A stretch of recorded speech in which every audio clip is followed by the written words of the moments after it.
नमस्कार दोस्तों, मैं सतवीर सिंह अपने YouTube के भारत लिंक ग्लोबल चैनल पर आपका स्वागत करता हूं। दोस्तों, आज मैंने नेपाल के प्रधानमंत्री, अब तो पूर्व प्रधानमंत्री कहिए, उनका एक स्टेटमेंट पढ़ा है और स्टेटमेंट पढ़ के दुख भी हुआ और हंसी भी आई, क्योंकि वो स्टेटमेंट इस तरह का था आगे उसके ऊपर यकीन किया ही नहीं जा सकता। लेकिन उन्होंने अपने स्टेटमेंट के तर्क में कुछ प्रमाण भी पेश किए, लेकिन वो जो प्रमाण थे वो भी इतने ही हास्यास्पद थे कि उन पर कोई भी आदमी भरोसा नहीं कर सकता। खैर, लेकिन उन्होंने क्या कहा, कैसे कहा, ये तो मैं आपको जरूर बताऊंगा।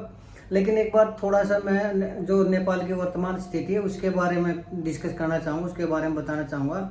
तो नेपाल में दोस्तों ये 4 सितंबर से जो जेएनजी बच्चे हैं उनका एक विरोध प्रदर्शन चल रहा है। जेएनजी बच्चों का मतलब होता है जो 18 और 28 साल के बीच में होते हैं, यानी वो बच्चे जो 1997 और 2007 के बीच में पैदा हुए हैं उनको जेएनजी कहा जाता है, उस जनरेशन को। तो दोस्तों, नेपाल सरकार ने सोशल मीडिया के ऊपर बैन लगा दिया और वो उस बैन से भड़क गई एकदम, और भड़क कर पहले विरोध प्रदर्शन किया तो थोड़ा बहुत उन्होंने शुरू किया होगा, तो वो पुलिस ने दबा दिया, सख्ती से दबा दिया, फिर और ज्यादा भड़क गया और बढ़ते बढ़ते इतना ज्यादा भड़क गया कि उन्होंने प्रधानमंत्री आवास को भी घेर लिया और उसके ऊपर भी कब्जा कर लिया। और इस संघर्ष में कम से कम 30 से 40 से बच्चे तो मर चुके, मौतें हो चुकी है और 1000 से ज्यादा घायल हो चुके हैं इसमें। तो इतना ज्यादा वो हो चुका है कि जो प्रधानमंत्री थे ओपी कोहली, उन्होंने भी इस्तीफा दे दिया, उनके मंत्रिमंडल ने भी इस्तीफा दे दिया और कुछ तो वहां से भाग गए और 5-6 मंत्री, 6-7 मंत्री उन्होंने भारत में आके शरण ली। जैसे बांग्लादेश की पूर्व प्रधानमंत्री ने शरण लिए, शेख हसीना जी ने, तो उन्होंने भी शरण ले ली। तो अब दोस्तों वहां पर जो हालात हो रहे हैं इतने भयानक है कि अब सेना ने अपना नियंत्रण संभाल लिया है और उन बच्चों से जो विरोध प्रदर्शन कर रहे हैं उनसे अपना एक प्रतिनिधि मंडल बनाने के लिए कहा है कि आपकी क्या मांग है, क्या चाहते हैं और अंतरिम सरकार आप कैसी चाहते हैं वो बताइए। तो उसके ऊपर भी चर्चा चलने लग रही है, बच्चे अपना वो बताने लग रहे हैं, इसको बनाओ उसको बनाओ। हालांकि उन्होंने पहले नाम आया था, एक बालेंद्र शाह था, वो उनको प्रधानमंत्री बनाने की बात आई थी, लेकिन वो भारत का सख्त विरोधी था और चीन का समर्थक था, इसलिए जो वहाँ के बच्चे आंदोलनकारी उन्होंने उसके नाम को मना कर दिया। फिर अब फाइनली ये हुआ कि एक सुशीला कार्की महिला है जो पूर्व न्यायाधीश है वहाँ की सुप्रीम कोर्ट की, उनको प्रधानमंत्री बनाया जा रहा है और वो भारत की समर्थक है और भारत में उन्होंने अपनी शिक्षा दीक्षा लिया। खैर, ये तो एक अच्छी बात है। लेकिन दोस्तों, ये जो झगड़ा चल रहा है वहां पर, जो प्रदर्शन चल रहा है और जो नियंत्रण चल रहा है, वो दरअसल एक सिर्फ सोशल मीडिया के कारण ही है। सोशल मीडिया तो सिर्फ एक बहाना था इस आंदोलन को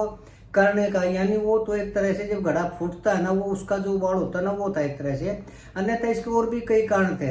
इसके अगर हम थोड़े जो मेन कारण थे उनके बारे में भी चर्चा करें तो पहली बात तो ये है कि एक तो वहाँ 4 साल से घोटाले बहुत ज्यादा होने लग रहे हैं, लगभग 1.5-2 लाख करोड़ के घोटाले जो राजनीतिक दलों ने, उनके जो समर्थक उन्होंने किए। और बांग्लादेश एक नेपाल एक गरीब देश है और उसमें 1.5-2 लाख के घपले घोटाले होना एक बहुत ज्यादा बड़ी बात होती है। और दूसरा फिर ये है कि वहाँ बेरोजगारी और इतनी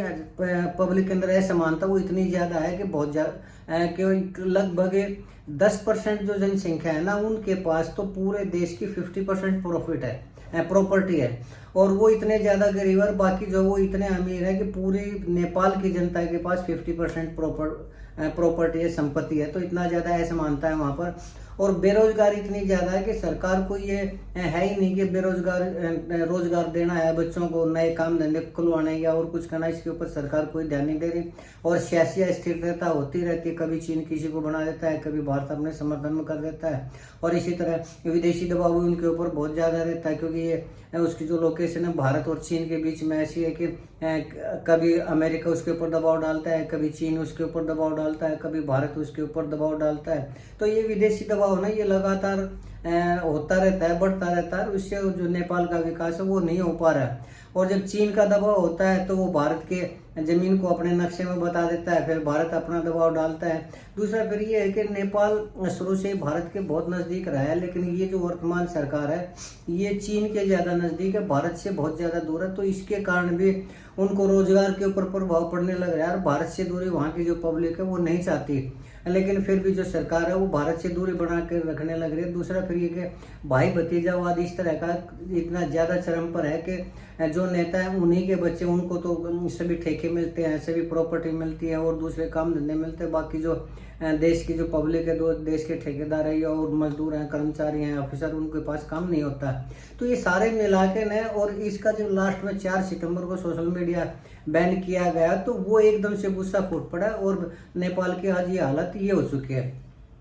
लेकिन खैर दोस्तों, अब मैं वो बात करना चाहूँगा जिसके लिए मैंने ये वीडियो बनाया, और वो ये था कि नेपाल के जो प्रधानमंत्री, वर्तमान तो नहीं, अब जो प्रधानमंत्री थे ओपी कोहली जी, उन्होंने ये कहा है कि ये कोई झगड़ा नहीं है, ये भारत तख्ता पलट जो नेपाल में करवाया है, ये वो भारत ने करवाया है, ये मोदी ने करवाया है। और क्यों करवाया है, तो उन्होंने कहा कि मेरे पास ये सबूत थे कि वो भगवान श्री राम है जो वो नेपाल में जन्मे थे, और मैंने जब इस चीज़ के लिए मोदी के को सबूत दिखाए कि ये तो नेपाली हैं, भगवान श्री राम, इनको इंडिया का क्यों बताने लग रहे हो, सीता भी नेपाल से, सीता तो चलो जनकपुर मानते हैं कि वो उसमें है नेपाल के अंदर, लेकिन उन्होंने कहा कि भगवान श्री राम भी नेपाल के अंदर हुए थे। जब मैंने मोदी जी को ये सबूत दिए तो मोदी जी ने मुझे धमकाया और ये कहा कि अगर तुमने ये सबूत दिखाए तो मैं तुम्हारे तख्ता पलट कर दूंगा। तो ओपी कोहली जी ने कहा कि अगर मैं सबूत दिखा देता, दुनिया के सामने सबूत दिखा देता, तो जो मोदी जी का ये फंडा है कि अयोध्या में श्री राम पैदा हुए थे, अयोध्या के मंदिर का या बिजनेस का या इस तरह का, जो अपने हिंदुओं को मूर्ख बना के जो ये कह रहे हैं कि भगवान तो अयोध्या में पैदा हुए थे, और वो उनका फंडा फेल हो जाता। और इसलिए जब मैं चुप नहीं हुआ, जब मैंने मोदी जी से कहा कि मैं तो दुनिया को बताऊंगा कि भगवान श्री राम है वो नेपाल में पैदा हुए थे, अयोध्या में पैदा नहीं हुए थे, तो मोदी जी ने मेरा तख्ता पलट करवा दिया। तो ये तो दोस्तों इतनी हैरानी की बात है कि ये तर्क भी समझ में नहीं आता कि वो ये कह रहे हैं कि नेपाल में पैदा हुए। रामायण सदियों से रामायण है, जब भारत नेपाल और ये सारा सब कुछ एक हुआ, तो उससे पहले की रामायण है, सभी को पता है कि अयोध्या कहाँ है, भगवान राम का जन्म कहाँ हुआ था, उत्तर प्रदेश के अंदर अयोध्या, तो राम मंदिर भी बन चुका है। लेकिन उसके बावजूद भी ओपी कोहली ये कहने लग रहे हैं कि राम जो थे वो भारत के नहीं थे, गलत इतिहास पढ़ा रहे हैं, भारत की जनता को मूर्ख बनाया जा रहा है कि अयोध्या के थे, वो तो नेपाल के थे, और भगवान राम को नेपाल में होना चाहिए, राम हिंदुस्तान में तो उसका कोई नाम ही नहीं होना चाहिए। और जब मैंने मोदी जी को बताया तो मोदी जी ने मेरा तख्ता पलट करवा दिया, और आज मुझे प्रधानमंत्री की जो कुर्सी ये छोड़नी पड़ी। तो दोस्तों, ऐसे लोग प्रधानमंत्री कैसे बन जाते हैं जिनको इतिहास का नहीं पता, जिन्होंने कभी इतिहास पढ़ा नहीं, जिन्होंने रामायण जैसे ग्रंथ, धार्मिक ग्रंथ नहीं पढ़े, आज वो ये कहने लग रहे हैं कि राम नेपाल के हैं और मैं दुनिया को सबूत दिखा देता तो भारत के प्रधानमंत्री मुंह दिखाने लायक नहीं रहते, कि उनको मानना पड़ता है कि हाँ भगवान श्री राम नेपाल के थे और भारत से उनका कोई संबंध ही नहीं था। तो बताइए, ऐसे लोगों को प्रधानमंत्री बना दिया जाता है तो वो क्या देश का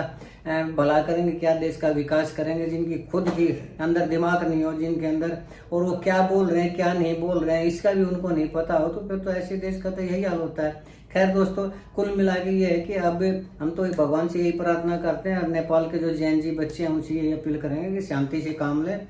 मारने काटने से या संपत्ति को नुकसान पहुंचाने से या सत्ता के खिलाफ बगावत करने से कुछ नहीं होता, ये अनुचित है, इससे नुकसान होगा तो नेपाल की जनता का ही होगा। अगर कोई मांग है भी तो वो शांति से करें, अगर कोई समस्या है तो सरकार के साथ मिल बैठकर वो करें। और हालांकि सेना ने जो है पूरे देश के ऊपर कब्जा कर लिया, सैनिक शासन हो चुका है, लेकिन उनका ये कहना है कि हम 6 महीने के अंदर अंतरिम सरकार बना के 6 महीने में चुनाव करवाएंगे और जिसको बहुमत होगा उसकी सरकार बनवा देंगे। लेकिन ये अगर ऐसा है तो ये अच्छी बात है, ये पूरी दुनिया के लिए अच्छी बात है, नेपाल की जनता के लिए अच्छी बात है। और अगर सुशीला कार्की बनते हैं जो कि भारत की समर्थक है तो ये भारत के लिए और भी अच्छी बात है। और जो ओपी कोहली है वो चीन के नज़दीक जो पहुंच रहे थे, ये सारा बखेड़ा चीन के कारण ही हुआ है, चीन और अमेरिका के कारण हुआ है। भारत के ऊपर तो वैसे उंगलियां उठाई जा रही है, लेकिन अगर फिर भी ओपी कोहली जी ये कह रहे हैं कि ये आईबी ने करवाया है, मोदी ने करवाया, तो मैं तो इसके लिए खुशी की बात मानूंगा कि अभी तक तो CIA या इस तरह की जो संस्थाएं थी, इजराइल की मोसाद थी, वही इतनी ज़्यादा ताकतवर हुआ करती, तख्ता पलट करवा दिया करती। लेकिन अगर हमारी राह भी इतनी मजबूत हो चुकी है तो ये तो प्रोग्रेस दिखाता है कि इंडिया की जो राज्य जैसी संस्थाएं हैं, गुप्तचर संस्थाएं, वो इतनी मजबूत हो चुकी है, इतनी पावरफुल हो चुकी है कि किसी भी देश का तख्ता पलट करवा देगी, तो हमारे लिए गौरव की बात है। और मैं तो अपनी संस्थाओं का, राज्य जैसी संस्थाओं का समर्थन करूंगा इस चीज़ के मामले में। खैर दोस्तों, लेकिन ऐसा कुछ भी नहीं है, ओपी कोहली के ये बिल्कुल झूठे वो हैं, दावे हैं, और ये इनमें कोई दम नहीं है। जो भगवान श्री राम थे वो भारत के थे, भारत के हैं और भारत के ही रहेंगे। किसी को शक हो तो अयोध्या में जाकर ना उनकी जन्मस्थली, उनका इतिहास सारा सब कुछ जाकर अपनी आंखों से देख सकता है, पढ़ सकता है। खैर दोस्तों, आज के लिए इतना ही। मुझे उम्मीद है कि आपको मेरी ये वीडियो पसंद आई होगी। अगर आपको लगता है कि मैं सही कह रहा हूँ तो आपसे प्रार्थना करना चाहूँगा कि आप मेरे इस वीडियो को लाइक करें, शेयर करें और कमेंट करें। दोस्तों, अगर आपको लगता है कि मैं गलत कह रहा हूँ और भगवान श्री राम जो थे वो नेपाल के थे, वो भारत के नहीं थे, तो भी आप मुझे सबूत दें और वो करें, आप कमेंट करें ताकि मैं अपने आप को करेक्ट कर सकूं। आपने मेरा ये वीडियो देखा है, इसके लिए बहुत बहुत धन्यवाद। और आपसे निवेदन है कि मेरे इस चैनल को सब्सक्राइब जरूर करें ताकि मैं इसी तरह की वीडियो आपके सामने लाता रहूं। इसके साथ ही नमस्कार, जय हिंद, जय भारत।